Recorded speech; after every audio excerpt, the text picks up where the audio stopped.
Good morning. President Park Geun-hye makes a live televised address regarding the Sewol ferry tragedy and announces plans to revamp Korea's disaster prevention and response system. A month's worth of rain fell in a matter of days, killing dozens and displacing tens of thousands more in the worst floods the Balkan Peninsula has seen in decades. An apartment building under construction in the North Korean capital of Pyongyang collapses. Sources say hundreds have been killed. And meet a young man from France who takes on the challenge of food delivery and service on Korea Today, Monday, May 19th, 2014. From Arirang News, this is Korea Today.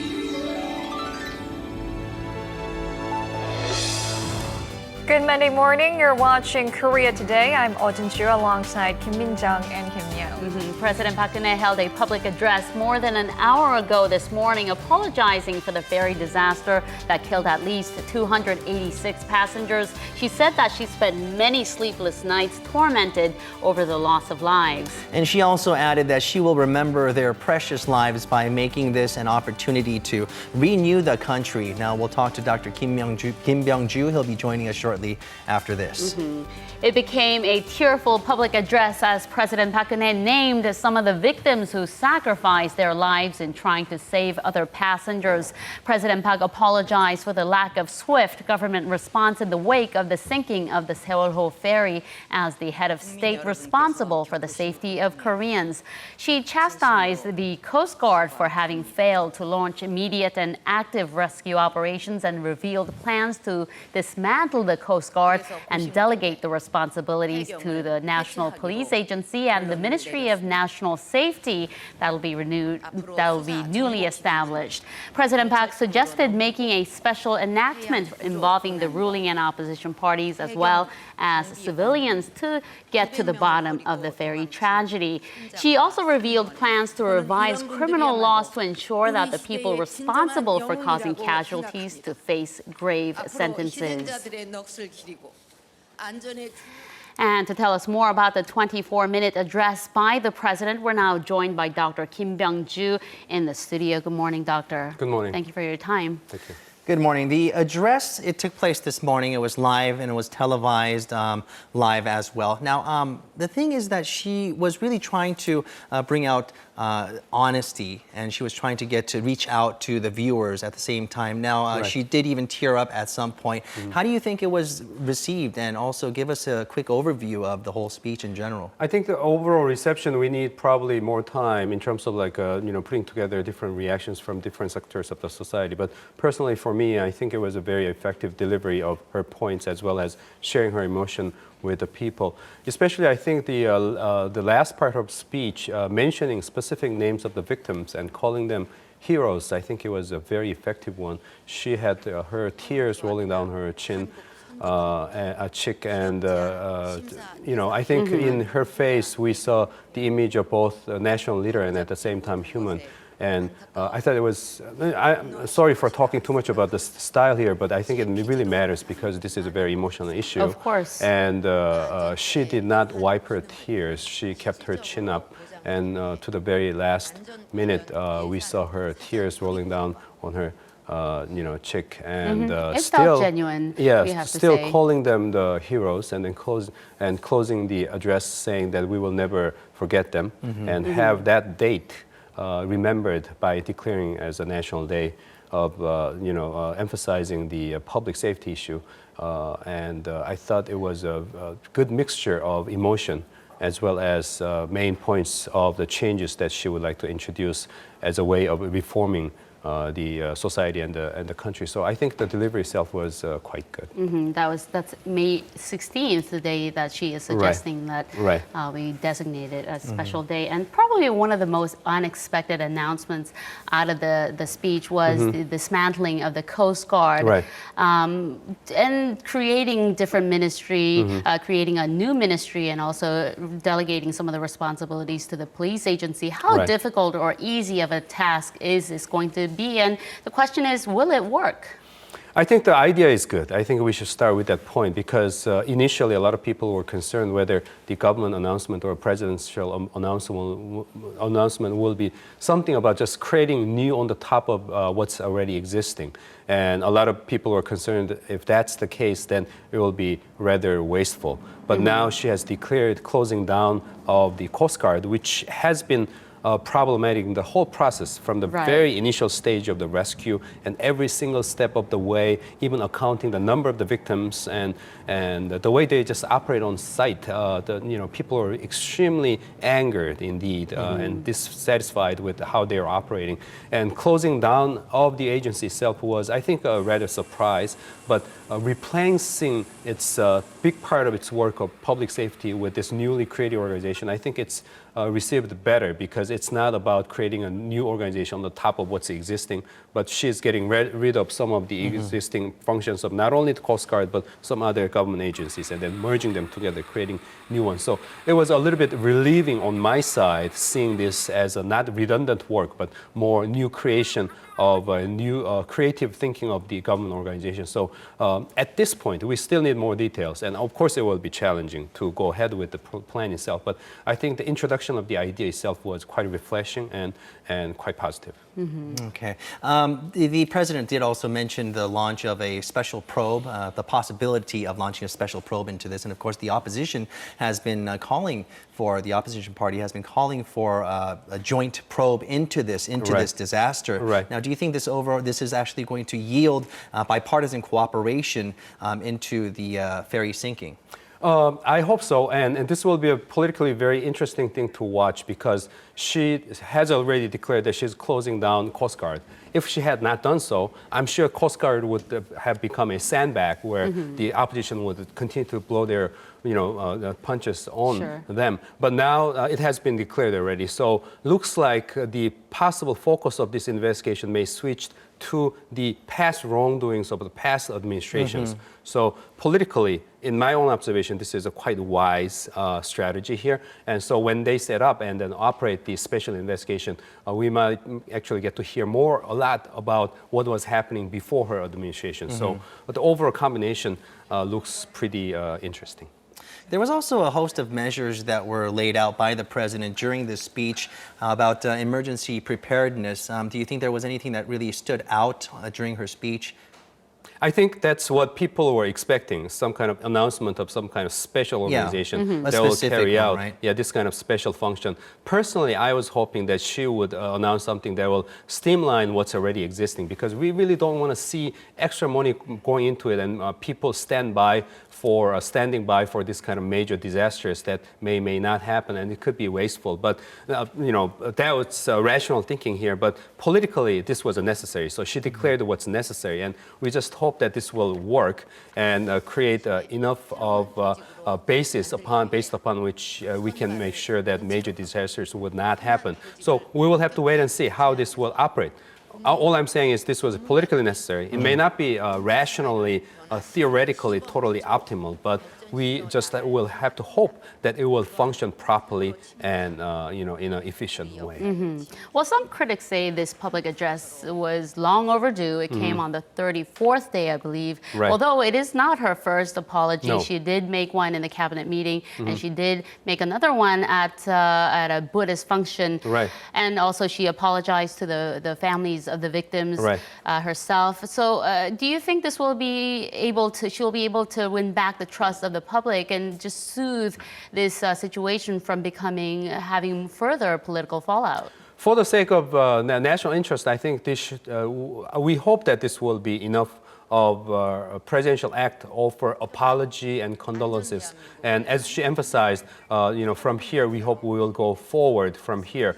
Of course, political opposition may want something more even after this. But as you mentioned, according to the presidential office counting, I think there were 4 occasions of presidential apology before this. This was a real full-scale one in a very formal way here. So with the presidential tears and then her voice is shaking and all that, I don't know how much more emotionally we can expect from the public perspective here. So I'm sure a big part of the public here hopes that this will be the closure at this stage, and they would like to hope, as President said, the nation move forward from here. Well, moving forward is the important factor of it. And of course, the public wants a leader that they can trust as well. Right, exactly. Thank you, Dr. Kim, for Thank your you. time. Thanks.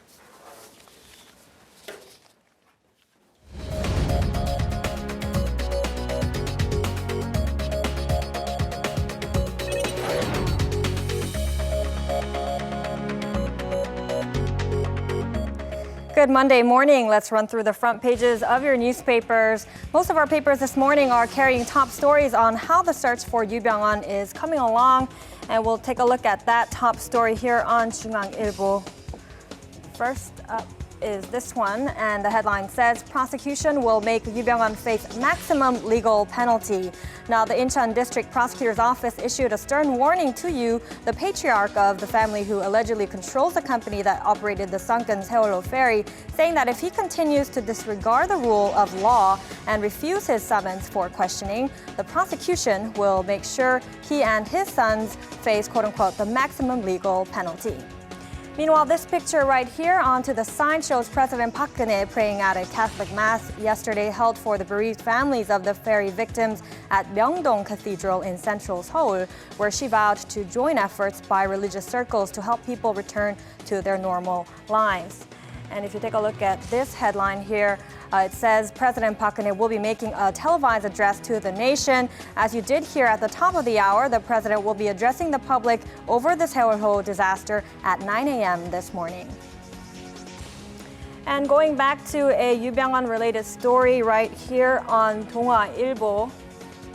The headline reads, the prosecution says once Guwonpa devotees realize the truth, they will not protect Yu Byung-hun. Now, prosecutors have been trying to thwart efforts by followers of a religious sect led by Yu known as Guwonpa, belonging to the so-called Evangelical Baptist Church, to paint the investigation as a persecution targeting the businessman and his church. Now, in fact, this subtitle above the main title says that they have found circumstantial evidence of Yu having pocketed believers' collection of funds offered for religious reasons to Southeast Asian regions for investment purposes. And switching gears now over in Pyongyang, taking a look at this picture, North Korea's Rodong Sinmun showed, which is this picture here, an official bowing to the public as an apology for the collapse on Tuesday of a 23-story apartment building that was under construction. And the headline beneath here, right here, says that the 23-story building in Pyongyang collapsed. More than 160 people dead. Now, you'll be hearing more details on this story later in News Sum Up, but this paper reports that a Chinese businessman who came out from Pyongyang on the 16th was known to have said that the death toll has already exceeded 160 so far. And let's take a look at one more story regarding Yu Byung-hun here on 조선일보, right in the center right here. And it's going back to some more words by the prosecution. The headline reads, the prosecution says we will have custody of Yu Byung-hun within the week.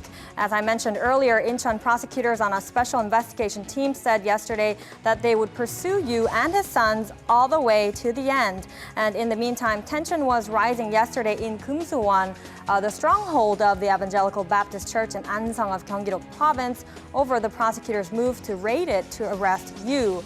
Now, this is just part of Kumsuwon that you see here in the picture, which was revealed to the media. And in the background is the building where Yu had his personal studio.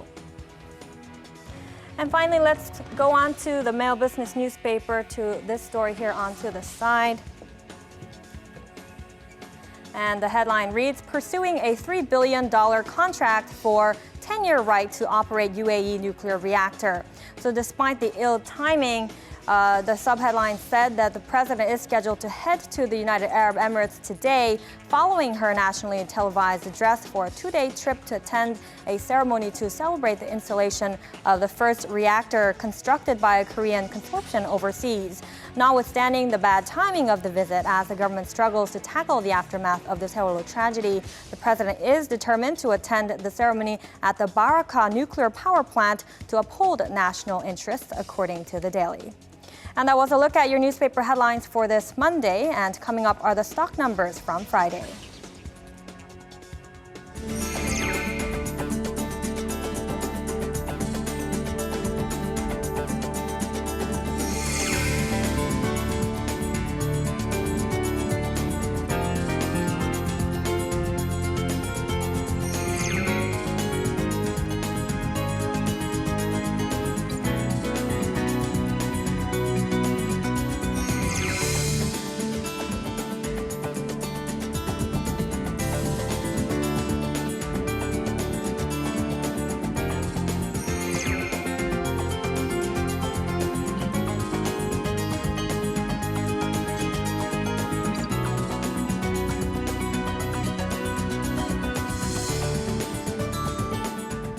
Midday highs will soar to as high as 31 degrees Celsius in Daegu, and this is several degrees higher than the seasonal norm. I'm dreading summer already. That's right. The thing that's saving us right now is the lack of the summer humidity. Now, once that sets in, that's when we'll have full summer temperatures. But for today's weather, we're hoping for some cool winds at the same time. We'll go now to Chun Sung-cho.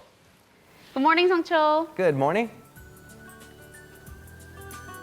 Good morning, guys. Yes, it does feel like summer indeed. The conditions outside are very pleasant, nice and breezy at the moment. And like you guys said, yes, over the weekend it was very hot and sunny as well, encouraging a lot of people to take short getaway trips to different parts of the country.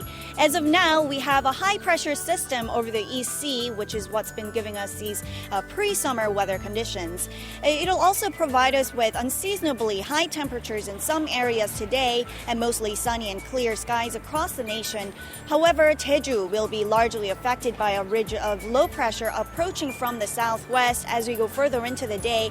And this is also going to bring in more clouds nationwide starting in the late afternoon. So be prepared for fluctuations in temperature between the afternoon and the evening. Now let's take a closer look at today's forecast around the nation. Daegu is in the 30s today, which will be the hottest among other major cities. Meanwhile, Seoul's highs are 27 and Jeju is the coolest at 24 degrees Celsius. Also, keep in mind that this morning, the level of fine dust in the atmosphere might go up quite significantly in parts of the nation, so wearing a mask on your way out this morning would be a good idea. This is all for me with the weather update. Now back to you, Minjung, in the studio. Now, in our global headlines, the Balkan Peninsula is being swept by unprecedented rains, triggering mass floods, evacuations, and widespread damage. For a closer look at this story and other headlines from around the world, we'll turn to Eunice Kim, who is joining us from the News Center. Good morning, Eunice. Good morning. This, I believe, is the worst flooding the region has seen. That's right, Minjung, the worst since records were kept 120 years ago. Now, if you can imagine what 3 months worth of rain falling in just 3 days looks like, it might look a little like something in the video that is to come. This has prompted evacuations of tens of thousands of people throughout Serbia, Bosnia, and Croatia. And the number of casualties from the flooding has exceeded 20, the figures varying at this point and likely to climb. The flooding also triggered more than 3,000 landslides Sunday and threatened power plants in Serbia. Now, that's the main power plant being threatened by floodwaters, and it supplies a third of the country's energy needs. So soldiers and volunteers piling sandbags around the premises to save it. Help is coming from EU nations in the form of rescue teams and humanitarian aid. Russia sent 2 cargo planes filled with food, generators, and boats to help deal with the torrential rain's aftermath. Now, recovery operations in Turkey's worst ever mining accident have wrapped, and with it, the probe into who was responsible for the disaster heats up. The last bodies were pulled out Saturday afternoon, putting the final death toll at 301 people. Relatedly, Turkish police have arrested 25 people in connection to the Soma coal mine disaster. According to Turkey's Dogan news agency, among them were the mine's general manager and the mine operations manager. And the owner of the mine, Soma Holdings, has maintained that the collapse was not caused by negligence, but rather an unexplained buildup of heat. The demonstrations continued into the weekend as hundreds of people occupied the capital of Ankara, Istanbul, and Izmir. Local authorities have also banned protests in Soma. And Eunice, we've been reporting on a wave of anti-China protests in Vietnam, and now Beijing is saying it will temporarily suspend its bilateral exchanges with Hanoi. Indeed, China's foreign ministry said the violence in Vietnam resulting in Chinese casualties and property losses had seriously damaged the conditions for bilateral cooperation between the two countries. It's also ramping up evacuations as it issued a travel ban to Vietnam Vietnam for its citizens. Beijing dispatched the first of 5 ships it said it will send to Vietnam to help evacuate its nationals yesterday. And Xinhua News Agency reports 16 critically injured Chinese citizens were airlifted out by Chinese authorities as well. And earlier, 3,000 Chinese expats had fled following deadly anti-China riots that, of course, broke out in Vietnam last week in protest of Beijing's deployment of a giant oil rig near Vietnam's coast in an area claimed by both nations. And that wraps your look at the international headlines we're following this morning. And still to come on Korea Today, a terrifying yet thrilling dive off a 27-meter-high cliff, a unique perspective of Seoul caught on video, and the brave daredevils from Britain challenging themselves with spicy Korean food. All of this and much more coming up on Viral Feed.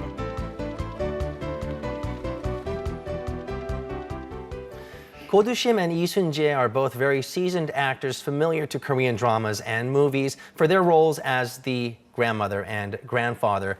And they are involved in a play this time around. And our Lee Myun-hee joins us for our arts and culture segment to tell us more on this. Good morning. Good morning, Young. So both of these actors have been in the business for decades. And we've actually seen a trend recently of casting some senior actors for star roles. And so this performance just shows what these actors have to offer. Let's take a look.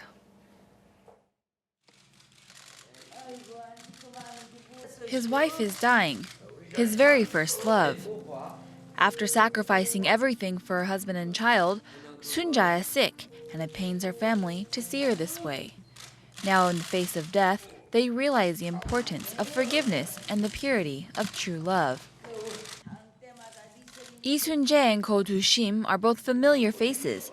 They've played countless roles in movies and dramas for years in the industry.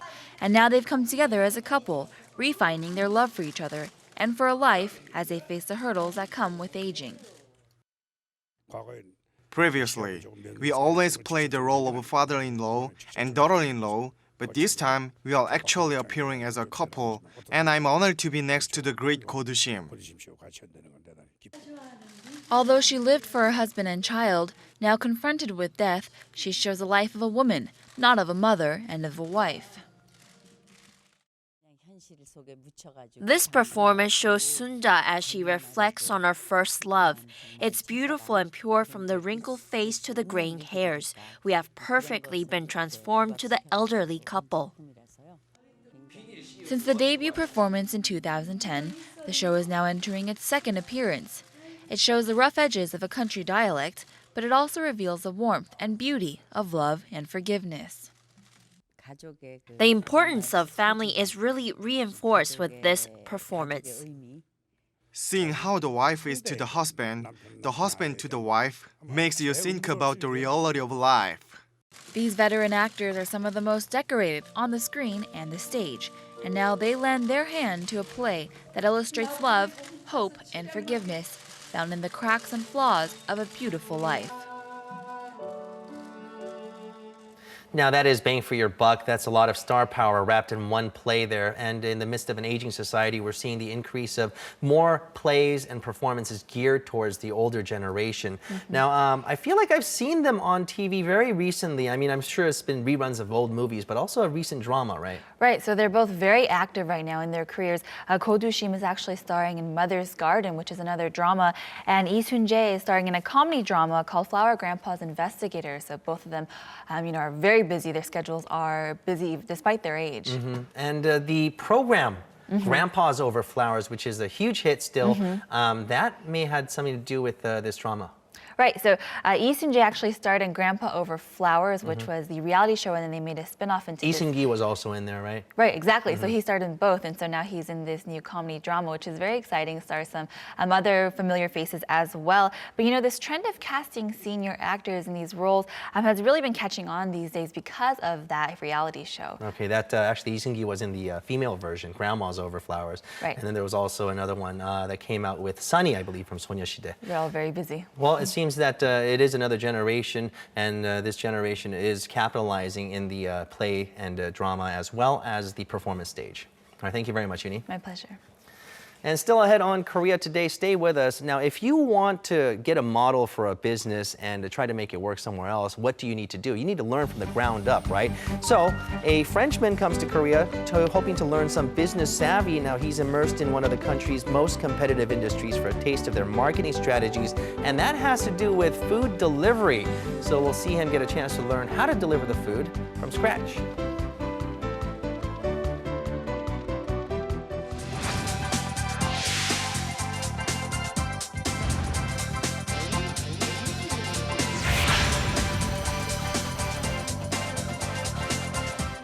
Time now for a news sum up as Japan takes steps towards exercising its right to collective self-defense. Neighboring countries are voicing deep concerns. Right, and it seems that the Japanese public isn't too happy about this either. For more, let's go over to our Seo Misorang at the digital room. Good morning, Misorang. Good morning. Good morning, that's right, and even the former Prime Minister of Japan has criticized the Abe administration. But before I get to that, let's first see what else was trending the past 24 hours. An apartment collapses in North Korea while the press gets a limited view inside Kumsuwon, the headquarters of a religious sect led by the Yu family. Yesterday was the 34th year since the May 18th Gwangju Democratic Uprising, while over in sports, soccer player Park Eun-son scored a hat-trick in a match against Thailand on Saturday, qualifying South Korea for next year's FIFA Women's World Cup. Now let's go back to Japan. With Japanese Prime Minister Shinzo Abe making clear that Japan will push forward with a reinterpretation of its pacifist constitution, many have voiced concern and criticism. Let's take a look. Japan is supported by the US in its push for the so-called collective self-defense. But Japan's neighboring countries are wary of Japan's move as they still have painful memories of Japan's past wartime atrocities. Korea's foreign ministry reiterated on Thursday that security changes affecting the Korean peninsula cannot go ahead without Korea's approval, while China criticized the Abe administration for their negative actions, adding that Japan's neighboring countries have legitimate reasons to be wary of Tokyo's true intentions. There were concerns from within Japan as well. Former Japanese Prime Minister Tomichi Murayama said yesterday that it is deceptive for the government to say that it cannot protect its own citizens if it doesn't lift the ban on collective self-defense. He also questioned the purpose of a constitution if it can be reinterpreted with each new administration. Meanwhile, according to 3 separate polls on Japanese public opinion, those against the Abe administration on the matter stood at 50 to 55%, 10 to 25% higher than those supporting it at 30 to 40%. Moving on to our next issue, an apartment collapses in North Korea's capital, killing possibly hundreds. Kim Jong-un is supposedly very upset while the reclusive state offers a rare public apology. Let's take a look. According to the North State-run Korean Central News Agency yesterday, a 23-story apartment building in Pyongyang collapsed last Tuesday on the 13th. Although it did not specify how the accident happened or provide numbers of the casualties, the building is presumed to have held 92 households, with roughly 3 to 5 family members each. According to the report, the apartment's construction was, quote, not done properly and officials supervised and controlled it in an irresponsible manner, and added that emergency measures had been put in place immediately, although rescue efforts were abandoned by Saturday. Choi Bo-il, the North's Minister of People's Security, is cited as having, quote-unquote, repented for his failure to adequately supervise the project, thereby causing the, quote, unimaginable accident. Meanwhile, another official was cited as saying Kim Jong-un had sat up all night, pained after being told about the accident. Now, this rare admission comes at a time when the North slammed the South Korean Park administration for its questionable handling of the Sewol ferry disaster. That wraps it up for today's News Sum Up. Please take care. I'll be back tomorrow.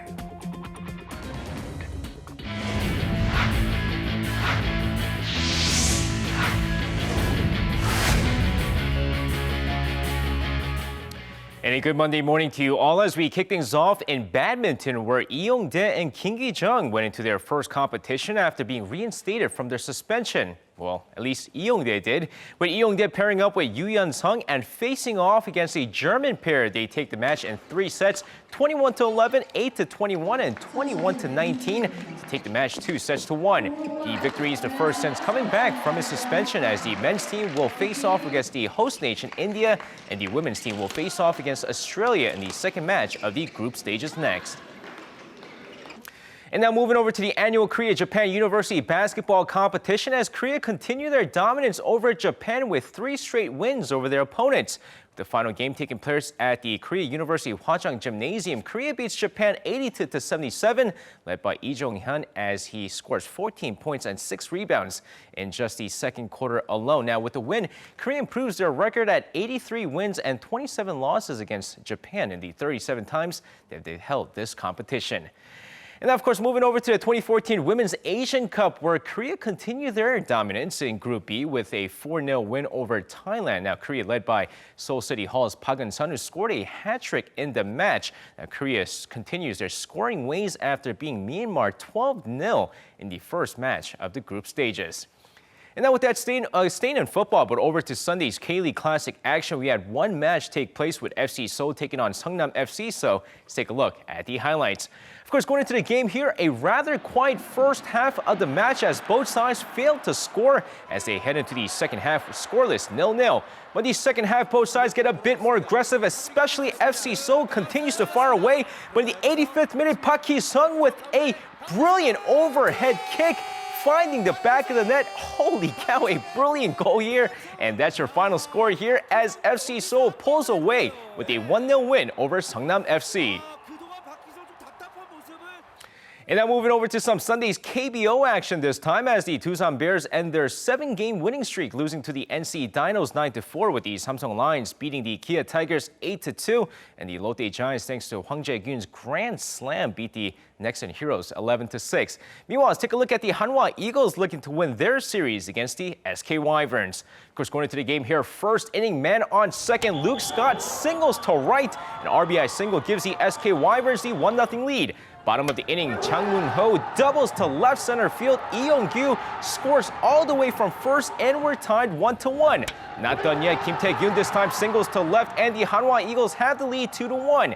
Fifth inning, Hong Myung-chan singles to center field, and we're tied 2-2. Sixth inning, bases loaded for Lee Dae-soo, and he capitalizes on the intentional walk from the previous batter with a 2-run single, and the Hanwha Eagles have the lead again 4-2. And despite SK Wyverns with 12 base hits in the game, they never come back as the Hanwha Eagles take the series with a 5-2 victory.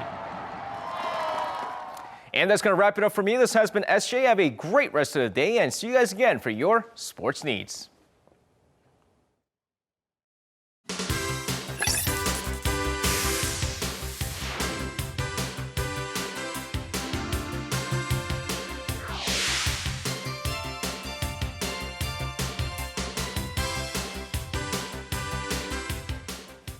Good morning, I'm Simon O, and this is Viral Feed. We have a roundup of some of the hottest stories to be making waves across the internet last week. Now, as you mentioned earlier, we're already experiencing a little bit of the early summer heat here in Korea, but our first story is going to show us something amazing. It's sure to cool off some of this heat we've been having. Let's have a look at the video. This is a beach in the Cuban capital of Havana. And against the beautiful backdrop, we find a cliff diving competition is taking place. Now, athletes have gathered from all over the world, and boy, do I mean athletes. From atop a nerve-wracking cliff, divers jump off a board and plunge into the ocean below, seemingly without any apparent hesitation. And as you can see, these are no ordinary cannonballs. They're demonstrating some extreme skill. Mid-air twists and turns off a spot 27 meters high. Put that in perspective, that's roughly the equivalent to a 10-story building. Now, during the drop, they reach speeds of up to 100 kilometers per hour. I don't know about you guys, but just watching that video is enough to make my knees go a little bit weak. Now, the top honors of this competition went to England's Blake Aldridge, and I'm going to quote the great Buzz Lightyear, at least lightly. He didn't fly, but boy, did he fall with style. Now, Is there a way I can keep this video for myself? look it up online with that video, and I'll tell you, there are some, that was just the highlights, but if you look at some of the other videos, there is really some amazing stuff going on. Now, Korea, of course, is known as a powerhouse when it comes to b-boy dancing. What does Seoul, the city, then look like through the eyes of a b-boy? Let's find out. We find our stars showing off different parts of Seoul through a unique video that, at least for me, I just can't take my eyes off of it. It's mesmerizing. He's none other than b-boy world champion Dizzy. I'm Dizzy. I'm a 10-time world champion b-boy. Now, the first location in this spotlight for the video tour, which is to be presented as a series actually, is Itaewon, a neighborhood known for diverse cultures all coming together. We stop by with a visit to a seasoned seamstress making a jacket with alarming skill at her sewing machine in a shop that claims to make anything you can order. And how about this? Hats. Who knew that hats and breakdancing go so well together? Just looking at this video, you'd think they were born for each other. Now, the video introduces the city of Seoul with beautiful footage and skillful production, and it's drawing plenty of attention from the online community for its ability to bring to life the hottest spots in Seoul, especially Itaewon, almost as if the viewer is visiting firsthand. And I, for one, can't wait to see what's next on the list after Itaewon on Dizzy's tour of this beautiful city of Seoul. Don't you just love the way they walk with the grooves? They got the swag. So much swagger these days, So right? much swagger. And I have to say, I have expert testimony that will tell you that I am literally the worst dancer in the world. So watching a video like that, I am You say something like impressed. that, next thing we ask you to do is dance. That's what we call in Korean a broadcast accident, so I'm not going to do that. Let's move on now. In the US, we have a video that captures a heroic feline saving the son of the family from a dog attack, and this video has quickly gone viral. Let's have a look at it now. As you can see, the video is titled, "My Cat Saved My Son." A small child is riding his bike and playing in the driveway, but a dog that was loitering nearby suddenly and viciously attacks the unsuspecting boy. Why? But just then, watch this. Ouch. The cat runs out and bravely slams its body into the much bigger dog, chasing it away, saving the child from a graver fate. Let's see it again in slow motion. Pow! Wow. He's like a ninja cat. It's amazing. I Cats love that. do that?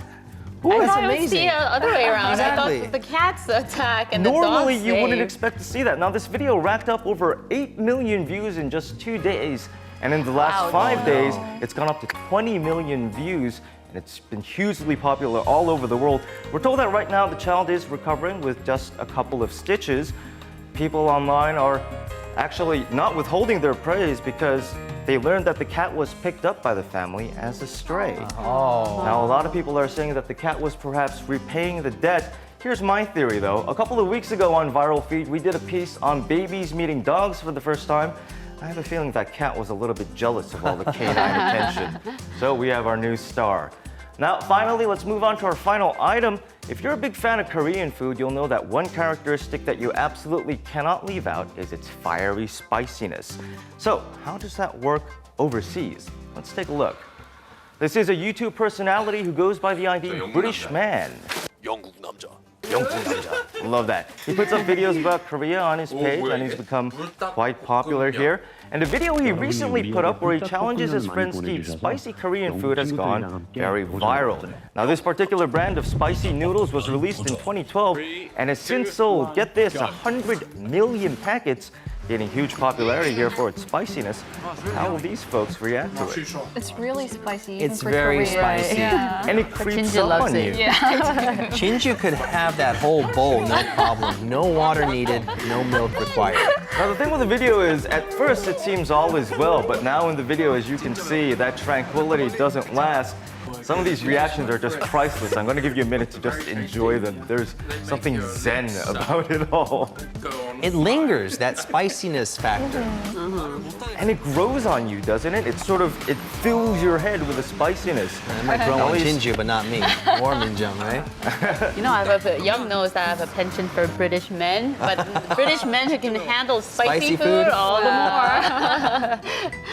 Poor Josh. He's the final guy in the video, and obviously he's not having a whole lot of fun. The milk helps, but only for a little while. You know what helps when you have spicy food? When you know what helps neutralize that spiciness? Kimchi. It's amazing. What? That's exactly an amazing tip. Sure? It works. It I've works. not known about that. So you fight fire tip. with fire, in essence. Huh, yeah, all right, I guess technically, what is this? I don't know. I think it works. It works for me. All right, well, with that, hopefully, I think a little bit questionable tip, I'm going to wrap it up. That's this week's Viral Feed. I'll see you again next week with more.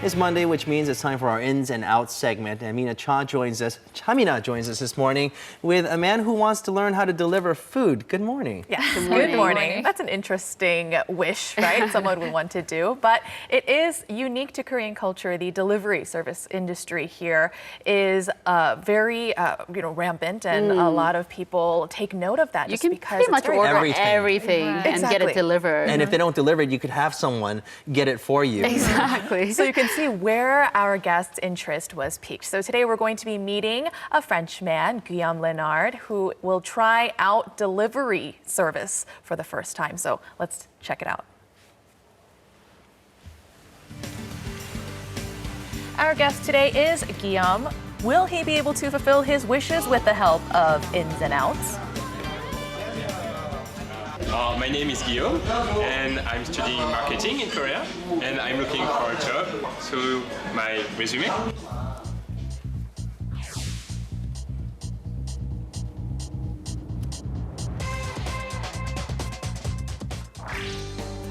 The marketing major came to Korea a year ago to get exposure to Korea's business industry, but has not been able to experience a lot of things since then. What he wanted to experience the most was working part-time at a fried chicken restaurant, which is not only the crowned glory in the nation's delivery service sector, but also where the new Korean wave craving overseas for chicken and beer, or chimek, was born. I like how we call it the fried chicken experience. Fried chicken. Will he be able to learn about Korea's chicken business, which is known as one of the toughest markets? A major aspect in Korea's restaurant industry, deliveries, and that's where Guillaume starts.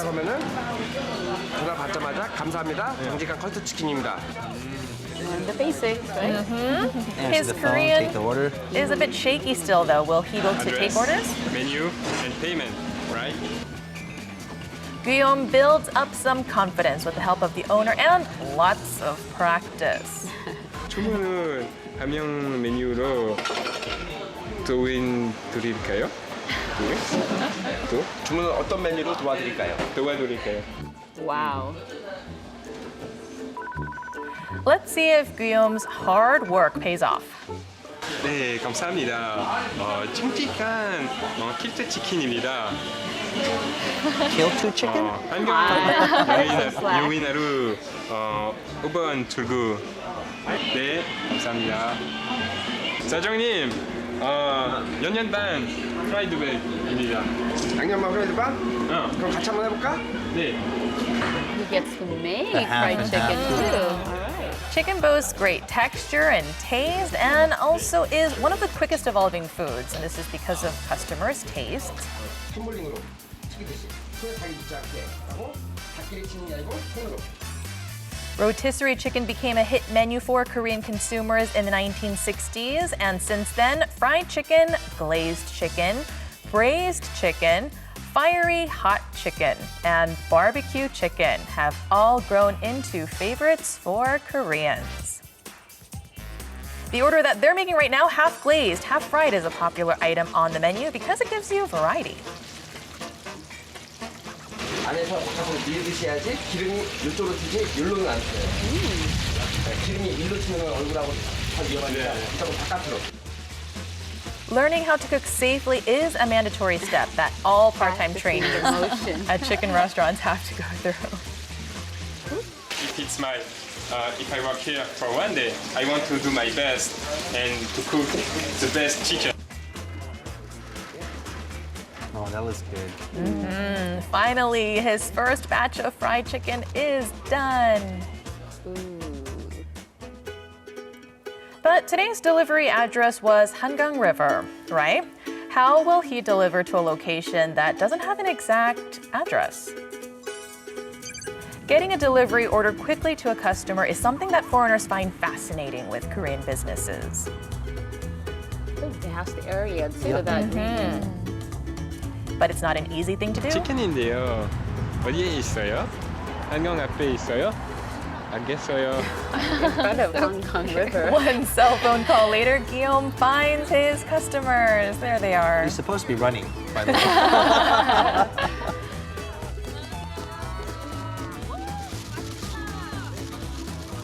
Now, despite the irresistible aroma of the chicken, something else caught the attention of this group.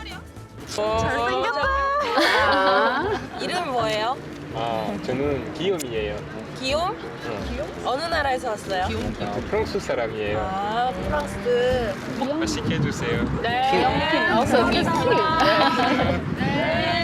He's spending too much time there. You're fired. Succeeded.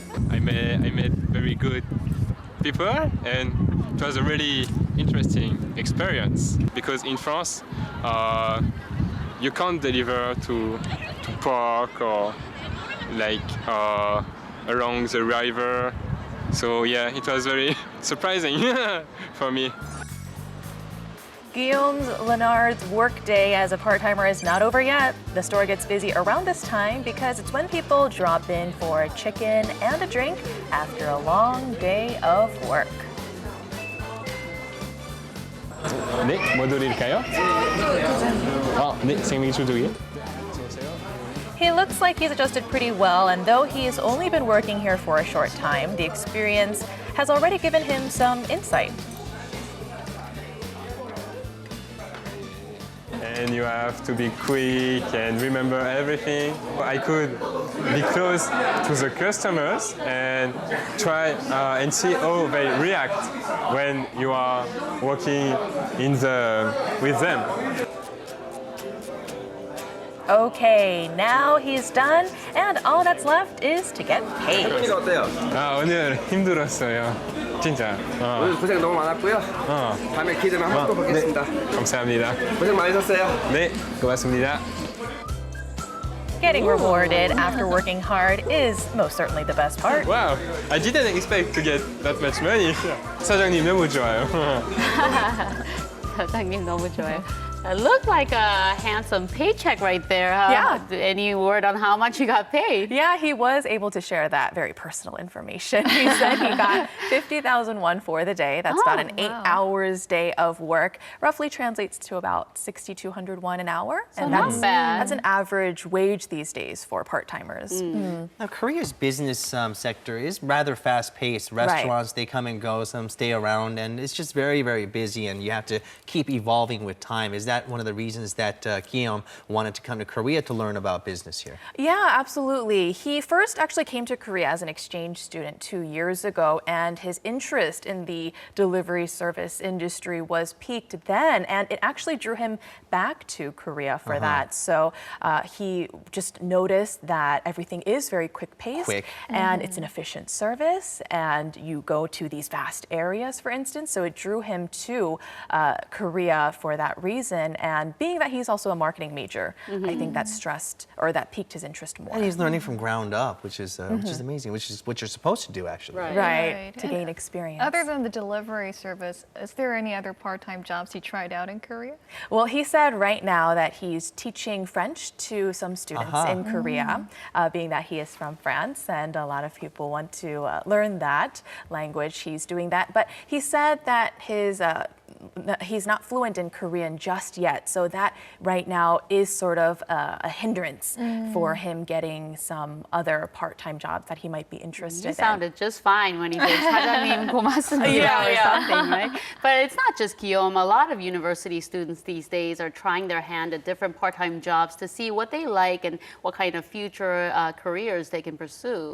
And that's an interesting part of it all, because before, a part-time job would mean just extra money, an extra allowance to spend. But these days, university students are taking the initiative to look for jobs that are related to their majors, for instance, or something that they can gain as experience in a career. So we're seeing a shift in the kind of idea or what a part-time job really means to someone. So it also can be a great time to network, for instance, or to develop one's interests. Okay.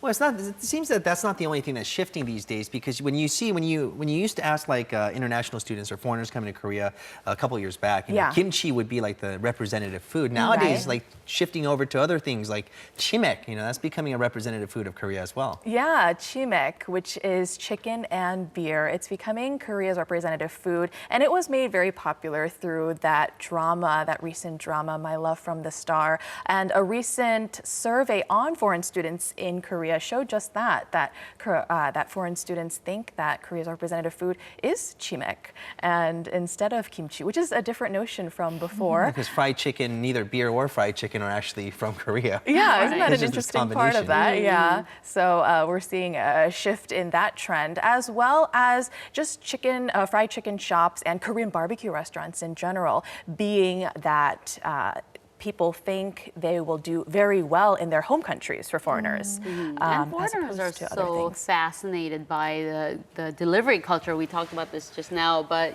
everything is deliverable. And so a lot of foreigners find that quite fascinating. It is an interesting part of Korean culture, I have to say, because deliveries aren't just limited to food. It goes to a variety of different subjects. With quick service, for instance, anything can be delivered in an hour. Supermarket can also be on the internet, as well as wedding gifts can be delivered now. Oftentimes without surcharge too, so without charging on top of that product itself, delivery comes for free too. And delivery is getting faster and faster with smartphone applications we can use. Just a tap on your smartphone, then you can get what you want. You don't have to use the phone and talk to someone to make an order anymore. All of that is available on the convenience of your mobile phone. Maybe we're getting too lazy. I think, and less communication and interaction with people now, right? On that note, should we order some chicken and beer to the studio right now? Well, if we can find a place that's open right now, I think that's a good call. All right, Mina, thanks for this. My pleasure. Thank you so much. All right, that just about does it for this edition of Korea Today. And thank you for joining us on This Morning. Bye-bye.